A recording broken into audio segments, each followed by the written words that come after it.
Disney's Haunted Mansion. My review. Want to let you know ahead of time, there's gonna be spoilers in here. First off, let me tell you, the jokes were not landing. I don't know if it was bad writing or just bad comedic timing or some combination of the two with directing. Something was off. Something was lacking, and it was like that the whole movie. I do have to give some credit to Danny DeVito because the only times that I remotely chuckled was from Danny DeVito. The son was overacting a lot in the movie. Now, in my opinion, that's the director's fault, because if he can overact, that means the director should be able to dial him back a little bit and get him back grounded. So that's not his fault, that's the director's fault. The ghost encounters were very silly. I'm not sure what kind of emotion they were trying to convey with them. It was very confusing. At times I didn't know what kind of movie I was watching. I will say one thing. The cartoon story of Crump, about how he had to murder all the guests one by one to get up to a 999 souls or whatever. That was the best story. I think the movie should have been centered around that story. The whole plot of the movie is that he needs one more soul, like the ride. I think that should have been more dominant and a more dominant choice in the film's plot itself, not just a quick little cartoon drawing.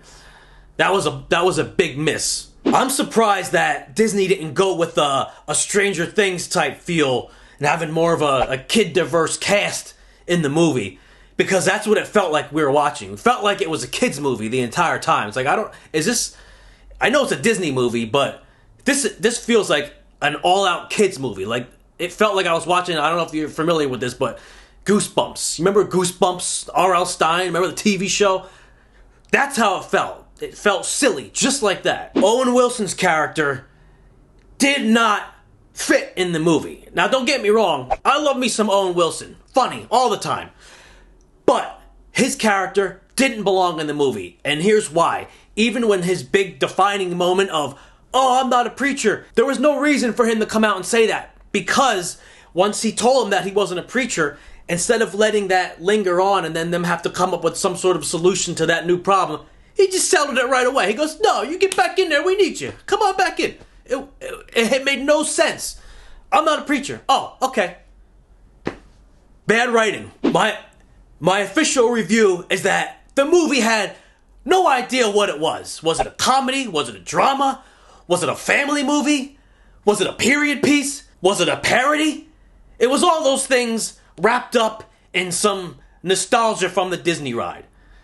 Not a good movie. Sorry. My official IMDb rating is a 5.9. And then one more thing. Why even cast Jared Leto? He was barely in the movie. You have him in there. We want to see him in some sort of way, shape, or form.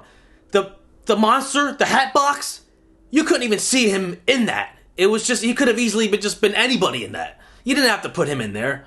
You should have cast someone else and save on the budget that you're not going to make back. You feel me on that? And I'm sorry to say this, but the Eddie Murphy Haunted Mansion was better. Why? Because this movie, this new one, had very dull characters.